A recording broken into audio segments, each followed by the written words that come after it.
लेकिन अगर वो अपराधी हैं तो महिला विकास मंच पूरी टीम के साथ जाके कोर्ट के बाहर धरना प्रदर्शन कर देगी। जिस दिन वो कोर्ट में अब चले गए उस दिन जीवन भर पापा पैसा बचाए अच्छे से रखे कि बेटियों को अच्छा जीवन देंगे, अच्छे घर में शादी करेंगे, और जब वो ही नहीं बचती है तो फिर पैसा बचा के क्या करेंगे। वो आप सोचिए क्या अंधेरगर्दी है।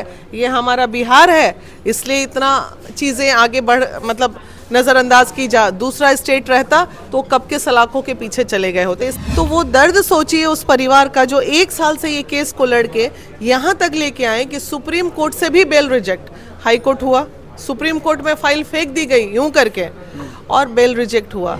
नमस्कार, देखिए प्रतीक शैल और चांदनी का मामला तो आपको याद ही होगा। जी हाँ, 1 साल होने को है और अभी तक उनकी गिरफ्तारी नहीं हुई है। उसी संदर्भ में हमारे साथ अभी महिला विकास मंच की वीना मानवी जी और फाइमा मैम हैं, जो कि कुछ अपडेट देने वाले हैं, बताने वाले हैं कि इस 1 साल में क्या क्या हुआ है। तो आइए मैम से जानने की कोशिश करते हैं। वीना मैम, स्वागत है आपका। बहुत बहुत धन्यवाद। तो मैम, 1 साल में क्या कुछ हुआ है, थोड़ा सा दर्शक अपडेट भी जानना चाहते हैं। देखिए ऐसा है, ये मामला 17 अगस्त 2023 का मामला है। ये अगस्त 1 साल हो जाएगा। इस 1 साल में एक पीड़ित परिवार जिनकी बेटी चली जाती है चांदनी, और एक न्यायिक व्यक्ति के हाथ से ये अपराध होता है, जज साहब के हाथ, प्रतीक के हाथ से।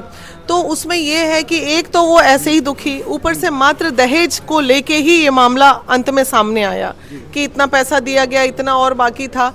लेकिन इन तमाम चीज़ों में अगर हम 2 मिनट भूल भी जाते हैं तो वो दर्द सोचिए उस परिवार का जो 1 साल से ये केस को लड़के यहाँ तक लेके आए कि सुप्रीम कोर्ट से भी बेल रिजेक्ट, हाई कोर्ट हुआ, सुप्रीम कोर्ट में फाइल फेंक दी गई यूं करके और बेल रिजेक्ट हुआ। सैल्यूट है उस एडवोकेट को जो ईमानदारी से इस केस को लड़े।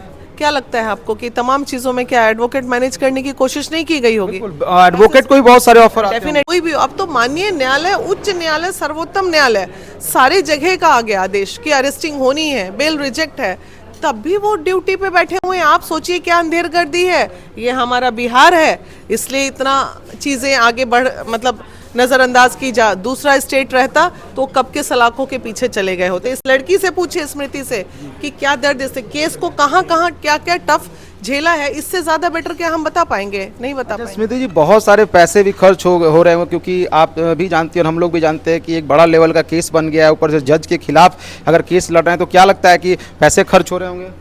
हाँ, पैसे तो खर्च हो रहे हैं, बट उस दर्द के आगे ये कुछ भी नहीं है। एक जीवन भर पापा पैसा बचाए अच्छे से रखे कि बेटियों को अच्छा जीवन देंगे, अच्छे घर में शादी करेंगे, और जब वो ही नहीं बचती है तो फिर पैसा बचा के क्या करेंगे। वो इंसान बाकियों के लिए भी खतरा है, इसलिए उसके खिलाफ लड़ना ज़रूरी है। मेरे लिए नहीं है, बाकियों के लिए भी बहुत बड़ा खतरा है।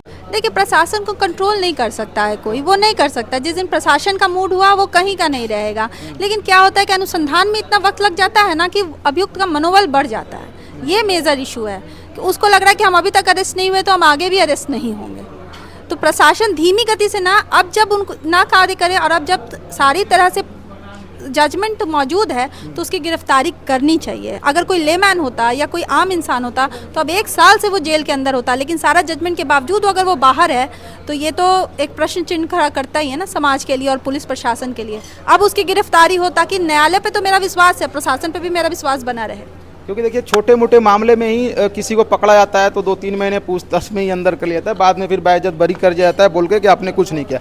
तो महिला विकास मंच उस दिन से आज तक इस मामले में लगी हुई है।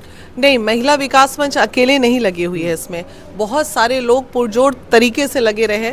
शशिधर मिश्रा जो लगातार आंदोलन, हमारी प्रियंका झा, शशिधर मिश्रा के कनेक्ट अगर कोई रहे, पूरी टीम में से कनेक्ट हमारे वो रहे और हमें खबर मिलती रही। जिस दिन हमें पता चला सुप्रीम कोर्ट में बेल रिजेक्ट हो गया, उस दिन तुरंत मैंने फिर लाइव किया। तो आदमी को दिलो दिमाग पे रहता है कि एक बड़ा अपराध हुआ है, एक बड़े व्यक्ति पे इस बार उंगली उठी है, तो कहीं ना कहीं इसको नज़रअंदाज हम नहीं कर सकते। अब नेक्स्ट हम लोगों का जो होगा वो सीधे एसएसपी सर टारगेट होंगे। यहाँ पटना एसएसपी को अति शीघ्र उनको अरेस्टिंग करनी पड़ेगी, और अगर वो अब अरेस्टिंग नहीं करते हैं तो प्रश्न चिन्ह के घेरे में आएंगे फिर वो, और उनको जवाब देना पड़ेगा, जरूर जवाब देना पड़ेगा। तो आपको यही लग रहा है कि पुलिस जो है एसएसपी से जब प्रतीक मिल रहे हैं तो पुलिस मिली हुई है? डेफिनेटली, इसमें बोलना क्या है, तो इन्फ्लुएंस है, ये हो तो सकता है कि मतलब टाइम लग रहा हो। जज हैं तो इसका मतलब क्या, और उसके बाद पोस्टिंग पे वो, अब तो खैर पोस्टिंग पे बैठने का, जिस दिन हमें पता चल जाएगा कि उस न्यायालय में वो दोबारा अपनी कुर्सी पे बैठे हैं, उस दिन लोग कहते हैं ना, न्यायालय का घेराव नहीं हो सकता, लेकिन अगर वो अपराधी हैं तो महिला विकास मंच पूरी टीम के साथ जाके कोर्ट के बाहर धरना प्रदर्शन कर देगी, जिस दिन वो कोर्ट में अब चले गए उस दिन। अभी तक उनको सस्पेंड किया गया है कि सस्पेंशन ना, मेरे ख्याल कुछ भी नहीं किया गया? नहीं, उन पे कोई कार्रवाई ट्रांसफर कर दिया गया, पटना से कोना में भेज दिया गया, यहाँ पटना सिटी, रोहतास। हाँ हाँ, कोना में कि भाई नजर में रहेंगे तो मामला ये होगा, तो लिपापोती करके दूर भेज दिया, थोड़ा यही किया गया है। तो देख सकते हैं कि 1 साल होने को है, कुछ ही दिन बाकी है 1 साल होने में, और अभी तक कुछ भी ऐसा कुछ नहीं पाया गया है जिससे कि लगे कि हाँ न्याय मिलने वाला है। और यहाँ न्याय क्या मिलेगा, उनका जो है ट्रांसफ़र कर दिया जाता है, मतलब कि नौकरी तक नहीं गई है इनकी, ना सस्पेंड हुए हैं वो। बाकी आप लोग क्या सोचते हैं कमेंट सेक्शन में ज़रूर लिखिएगा, कैसे न्याय मिल सकता है ये भी बताइएगा। मिलता हूँ एक अगली वीडियो में, धन्यवाद।